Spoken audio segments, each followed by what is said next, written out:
And we are back. We made it again. It's Friday. Here's the veggies quickly. All the good stuff's been picked. Everything's going great. Right, let's go and have a look and see what they've got for me today. Should be the end of the blueberries. I think we'll finish today.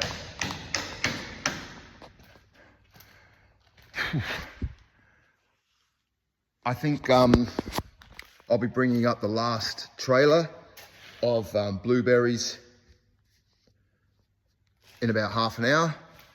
They do about 2,000 a day. So there's 24 in a crate. So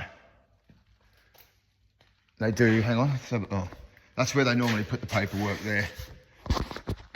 Right, I better get started.